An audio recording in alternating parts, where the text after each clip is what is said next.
who wanted to kill her own sister Alice. The girl was obediently in the hands of the guards, but still she did not want to die. The people in the crowd shouted that how dare this filthy girl lay her hand on her beautiful sister Alice.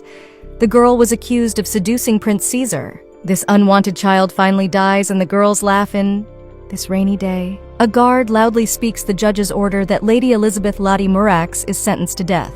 The order was given by the High Judge and His Highness Caesar Murax.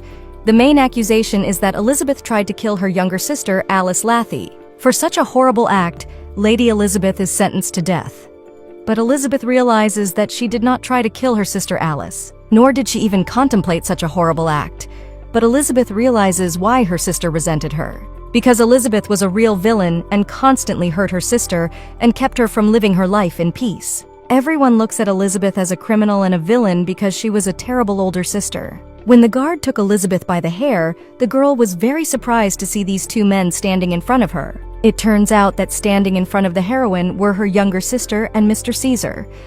Alice goes up to Elizabeth and hugs her and says she's sorry for what happened and she wouldn't want Elizabeth to be killed. But really, Alice was very happy that Elizabeth would be killed, and Alice says that Elizabeth is just a pawn in her perfect game, and Alice planned everything to destroy her rival. Elizabeth remembers Alice saying that her sister makes amazing tea, and she would like to try making it too. At this point, Elizabeth was serving tea to Mr. Caesar, but Caesar told Elizabeth to give the tea to her sister who would serve it to him. Elizabeth was annoyed by such behavior, and Alice said that she was grateful to her sister. But the next moment when Alice drank Elizabeth's cup of tea, then blood started pouring out of Alice's mouth, and the girl did not look well. The maids came running up and started saying that Lady Alice was bleeding and the tea was poisoned.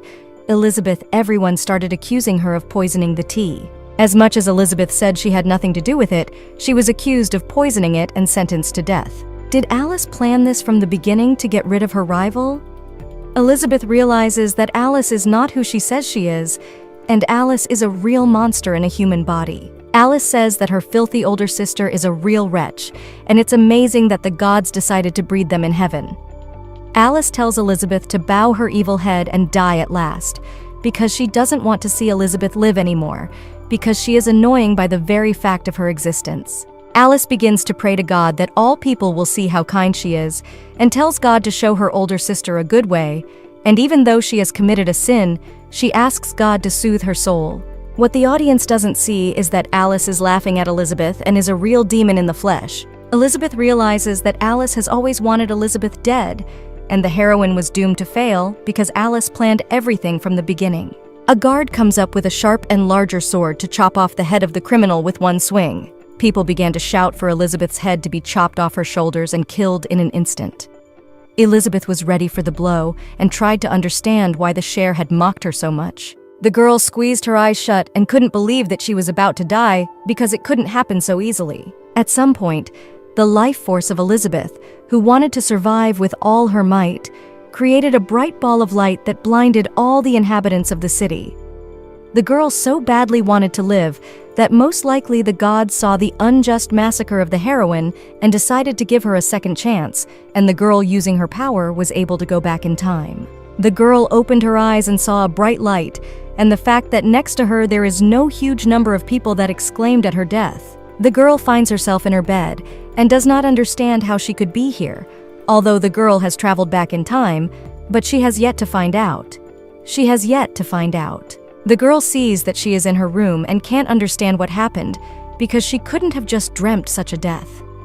But Elizabeth realizes that what happened a few minutes earlier was very real. She remembers painful sensations in her neck and wanting to live.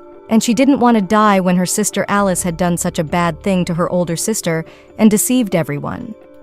So Elizabeth wanted to prove to people otherwise that it wasn't her fault and that Alice had planned the whole thing from the beginning to get rid of her rival. Elizabeth has a hunch and sees a hairpin on her arm. It is a hairpin in the shape similar to the one that flew in the square during her execution.